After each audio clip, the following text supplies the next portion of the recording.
Olá pessoal do Emages, bem-vindos mais uma vez ao nosso InfoEmages. Hoje comentaremos aqui o informativo 567 do Superior Tribunal de Justiça. Temos 3 súmulas agora na nossa primeira rodada. Na sequência esgotaremos todos os julgados desse informativo. Conosco aqui, professores do Emages, temos o professor Flávio Borges. Boa noite, Flávio, bem-vindo. Boa noite, tudo bem, Gabriel, Felipe?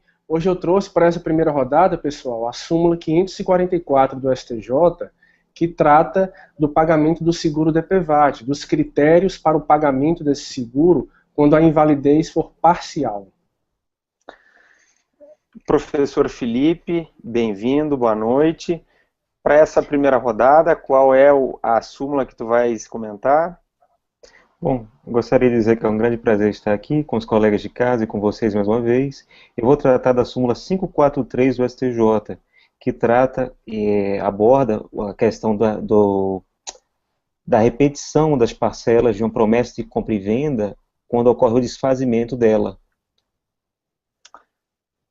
Perfeito, Felipe. Eu, de minha parte, vou comentar nessa primeira rodada a terceira súmula que veio nesse informativo, a súmula 542, envolvendo violência doméstica contra a mulher. Então, começamos contigo, Flávio. Primeiro, a primeira rodada, a súmula que tu trazes envolve DPVAT. O que foi decidido pelo STJ? Isso, Gabriel, é a súmula 544 do STJ. Eu apenas lembro de logo aos nossos alunos que as súmulas são aqueles enunciados que resumem os precedentes de um dado tribunal. Então, elas traduzem algo muito importante, porque elas condensam um dado entendimento que foi reiteradamente veiculado por um tribunal. Na verdade, a expressão súmula nem seria o modo mais técnico de revelar esse objeto, porque a súmula representa o conjunto da jurisprudência de um tribunal, o conjunto dos enunciados. A rigor, nós temos o enunciado da súmula do tribunal. No meu caso, o enunciado 544 da súmula da jurisprudência do STJ. Mas já se incorporou à linguagem jurídica, de todo modo, a expressão súmula, utilizada no lugar de enunciado ou verbete, de modo que não traduz qualquer erro, nem mesmo no concurso público. E então, entrando no objeto em si desse enunciado, dessa súmula 544, a discussão travada no STJ dizia respeito aos critérios para pagamento do seguro DPVAT, que decorre de um acidente automobilístico, quando a vítima possua uma invalidez parcial. É que, a partir da medida provisória 451 de 2008, que depois foi transformada numa lei em 2009, incorporou-se ao próprio ato legislativo, à própria lei, ato normativo primário, uma tabela contendo os critérios de pagamento proporcional quando a invalidez da vítima fosse parcial. Continuou a haver, entretanto, um vácuo legislativo no período que antecede essa medida provisória 451 de 2008. E o que é que o STJ diz? Então, para esses sinistros, para os acidentes anteriores à medida provisória de 2008, aplica-se uma tabela do Conselho Nacional de Seguros Privados. A controvérsia é que essa tabela é um ato infralegal e as vítimas, portanto, queriam afastá-la sob o argumento de que não havia autorização jurídica, normativa, a que os tribunais assim procedessem, queriam que os juízes fixassem segundo o seu prudente arbítrio ou mesmo no teto previsto na lei. O STJ disse que não há qualquer problema de se utilizar essa tabela do Conselho Nacional dos Seguros Privados. Trata-se de um órgão do governo federal que possui poder normativo, tal como estabelece o Decreto-Lei 73, lá de 66, e que foi recepcionado pela Constituição Federal. O STJ, então, diz que esse Conselho Nacional possui um verdadeiro poder normativo, tal qual a Comissão de Valores Mobiliários, a CVM, tal qual também, por que não citar, as agências reguladoras, de modo que na ausência de um ato normativo primário, uma lei ordinária, uma lei complementar, fixando o critério de pagamento desse seguro quando a invalidez seja parcial, cabe sim utilizar o ato infralegal representado por essa tabela do Conselho Nacional de Seguros Privados. Professor Gabriel. Perfeito, Flávio. Eu só comento em relação a esse poder normativo, para lembrar para o nosso pessoal de casa, esse poder normativo sempre envolvido aí um órgão, entidade da administração, poder normativo nunca pode inovar na ordem jurídica. No entanto, seguirão as diretrizes traçadas pelo legislador para a regulamentação da lei e no exercício desse poder normativo. Nós temos em relação às agências reguladoras o chamado fenômeno da deslegalização, em que o legislador define apenas os critérios a serem observados, os standards, que as agências reguladoras, nas suas diversas resoluções, sejam as agências reguladoras exercentes um poder de polícia, ou aquelas que regulam um serviço público concedido, elas têm um amplo poder normativo, mas sempre no Brasil, esse poder normativo não inova na ordem jurídica, sempre tem um amparo na lei. Eu passo para ti, Felipe, tu vais comentar a súmula 543 do STJ em matéria de direito do consumidor. O que foi decidido, Felipe? Bom, Gabriel, em relação ao que Flávio já colocou, eu destacaria que as súmulas, segundo a teoria geral do direito, em regra, são fontes secundárias ou fontes subsidiárias. Com exceção da súmula vinculante, que seria uma fonte primária, as súmulas são sim fontes do direito, embora secundárias em regra. A súmula, ela não inova nada, ela apenas confirma vários julgados do STJ, inclusive um julgado da segunda seção que assumiu o rito dos repetitivos, segundo o artigo 543 do Código. O que é importante destacar nessa súmula? Cabe a gente lembrar que o termo rescisão, colocado no direito civil, ele é um gênero, que ele equivale a desfazimento, e ele tem duas espécies. Você pode ter um desfazimento do negócio jurídico de um contrato por resolução, toda vez que você tiver culpa no descumprimento, ou você pode ter o desfazimento por resilição, quando você não tem culpa. Você pode ser uma resilição unilateral, que seria uma notificação resolutória, quando a lei o permite, ou você pode ter uma dissolução bilateral, que seria comumente conhecido como distrato, quando as duas partes aceitam em tirar a voz, em desfazer o negócio. Bom, em relação à súmula, o que é que eu coloco? Nos últimos anos, houve uma grande expansão do crédito imobiliário no Brasil.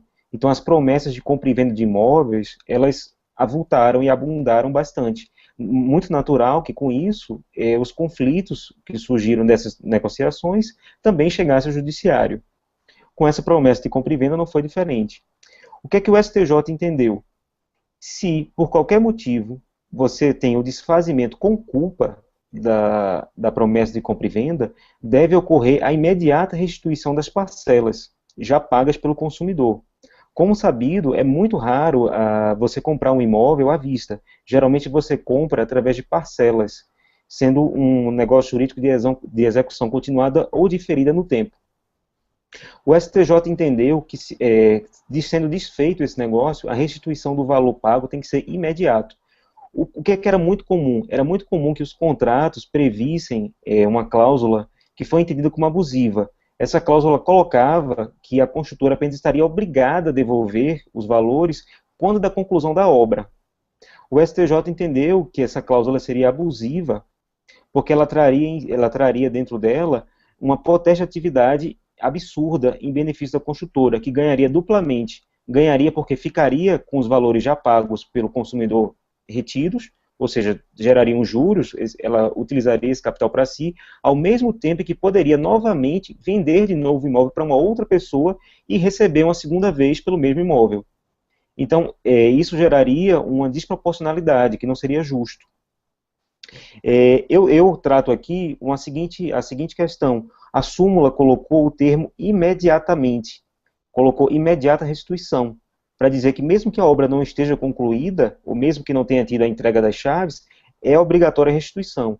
A questão da culpa, quem deu causa, quem deu culpa ao desfazimento, isso vai ser utilizado na calibração da restituição, para dizer se a restituição vai ser integral ou se a restituição vai ser parcial. Se for o promitente vendedor, o construtor, o fornecedor que deu causa à obra, seja porque ele atrasou a obra, porque entregou a obra, uma obra mal feita, uma obra com defeitos, a restituição ela deve ser integral, sem prejuízo de o consumidor pedindo, seja apurado ainda perdas e danos adicionais. Caso o consumidor dê causa, que o exemplo mais comum é quando o consumidor ele não consegue mais fazer frente, ele não consegue mais arcar por razões econômicas com as prestações mensais, o STJ entendeu de modo pacífico que é possível sim que essa restituição imediata ela não seja integral, ela seja parcial, é dizer, seria possível que o construtor retivesse um valor entre 10% a 25% pelo custo que ele teve com a divulgação da obra, seja pelo proveito econômico que o consumidor teve em ficar com o imóvel, se já tiver tido a entrega das chaves, enfim. Essa é a conclusão que o STJ teve. Sobre promessa de compra e venda, eu trago uma observação que é muito comum, é muito capciosa para ser cobrada em concursos. Como toda promessa, ela pode ser, ela não tem exigência de ter a mesma forma do contrato principal. O que é que isso quer dizer? Mesmo que você esteja diante de um imóvel que valha mais do que 30 salários mínimos, você pode fazer uma promessa de compra e venda por instrumento particular. Isso é plenamente válido e está previsto no Código, no artigo 1417.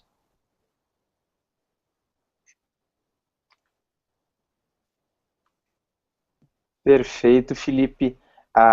É uma súmula com grande alcance social, né? O tanto que nós temos hoje em matéria de construções de condomínios verticais é absurdo, né?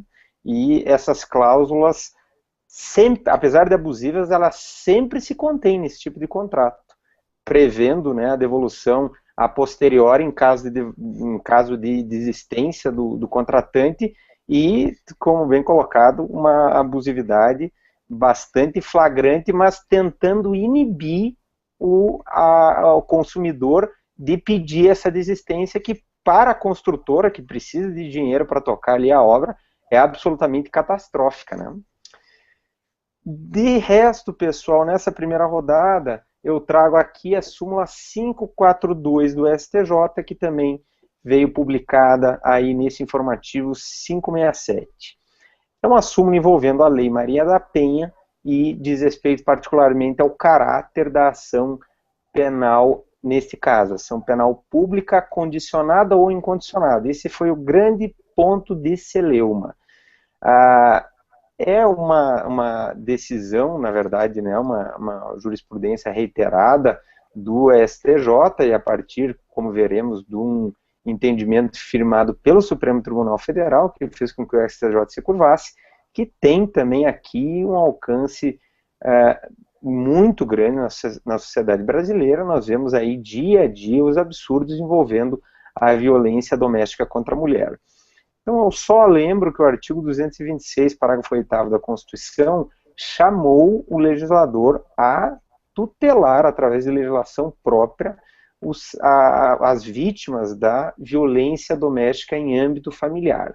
A Lei Maria da Penha tem esse nome por conta dessa senhora, que sofreu também graves danos por força de uma violência doméstica e não teve nenhum amparo do aparato estatal na máquina investigativa da polícia, própria justiça, Ministério Público, e conseguiu se sagrar vencedora num processo aberto junto à Corte Interamericana de Direitos Humanos, e o Brasil acabou sendo condenado, e ela foi a mola propulsora para a Lei 11.340 de 2006, que assumiu a alcunha de Lei Maria da Penha, e ela é sempre homenageada por conta da postura dela.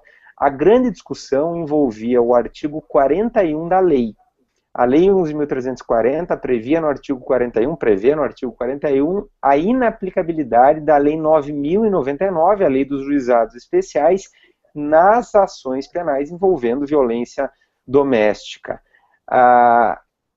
O grande ponto de controvérsia aí diz respeito particularmente ao artigo 88 da Lei 9.099, que prevê que nos casos de lesão corporal leve ou lesão corporal culposa, a ação penal é pública condicionada à representação da vítima. Segundo o STJ, quando se debruçou inicialmente sobre o tema e o fez em recurso especial repetitivo, ou seja, firmou uma jurisprudência, entendeu-se que essa ação penal envolvendo violência doméstica contra a mulher seria pública condicionada à representação da vítima, porque o artigo 41 da Lei Maria da Penha, ao dizer que não se aplicaria a Lei 9.099, se limitava nessa interpretação do STJ à inaplicabilidade das medidas despenalizadoras previstas no juizado especial lá traçado na Lei 9.099. Portanto, não afastava a aplicação do artigo 88, que previa o caráter de ação penal pública condicionada nos casos de lesão corporal leve e culposa. Essa decisão do STJ foi objeto de muita crítica, não só na mídia, como também na comunidade jurídica, e o Procurador-Geral da República provocou o Supremo Tribunal Federal. Na verdade, foram duas ações em controle concentrado de constitucionalidade, a ADIM 4424 e a ADC 19, ambas julgadas conjuntamente no ano de 2012, nas quais o Supremo Tribunal Federal, de fora parte, declarar a constitucionalidade desse tratamento diferenciado conferido à mulher através de uma legislação específica protetiva, a Lei 9.340. O grande ponto da controvérsia, na verdade, residia exatamente sobre o alcance do artigo 41, que foi declarado constitucional pelo Supremo Tribunal Federal, e, além disso, ficou estabelecido que a ação penal, mesmo em caso de lesão corporal leve ou culposa, é uma ação penal pública incondicionada. Houve grande debate, o ministro César Peluso, hoje aposentado, capitaneou a linha de que seria pública condicionada à representação, e interessante que, na visão dele, ele estaria defendendo a mulher ao trazer esse entendimento.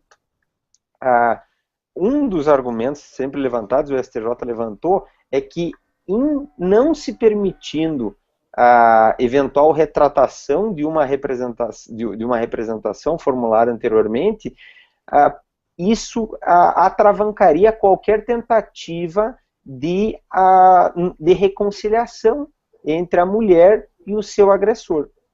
O STF, no entanto, por larga maioria, acabou adotando a linha contrária, de que, apesar de certo inconveniente que pode existir, em algum caso, de uma família que acabou efetivamente encontrando ali uma paz a partir de uma agressão anterior, e o autor, por ser uma ação pública incondicionada, vai ter que responder por ela e, eventualmente, vai ser condenado mesmo tendo conseguido uma reconciliação com a família, né? Então é um inconveniente que pode surgir, mas os prós do entendimento firmado pelo Supremo Tribunal Federal superam em muito eventuais dificuldades de ordem prática, que inclusive podem ser contornadas ali no caso concreto pelo julgador. Inclusive temos situações em que o próprio MP às vezes alivia com o pedido de absolvição, levantando alguma tese, quando vê que realmente foi algo cuja importância não era tão grande e que houve, na verdade, uma reconciliação segura na família, sem qualquer risco de nova violência. O STJ, então, a partir da decisão do Supremo, não tinha outra alternativa senão se curvar esse entendimento e o consolidou agora, para não deixar qualquer dúvida dessa superação da anterior jurisprudência em recurso especial repetitivo, editando a súmula 542, deixando claro que a ação penal pública é incondicionada, mesmo nos casos de lesão corporal leve, em situação de violência doméstica contra a mulher. De fato, Gabriel, como você colocou, o Superior Tribunal de Justiça não tinha outra alternativa senão circunvar o entendimento, porque as decisões do Supremo Tribunal Federal em controle concentrado possuem efeito vinculante.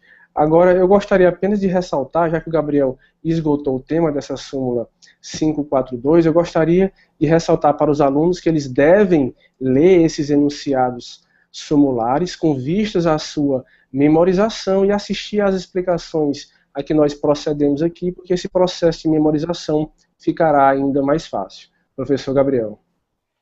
Eu gostaria de acrescentar, professores, que a previsão que havia no artigo 16 da Lei Maria da Penha, de que seria possível a renúncia perante o juiz, em audiência, isso não mais subsiste em relação ao que foi decidido.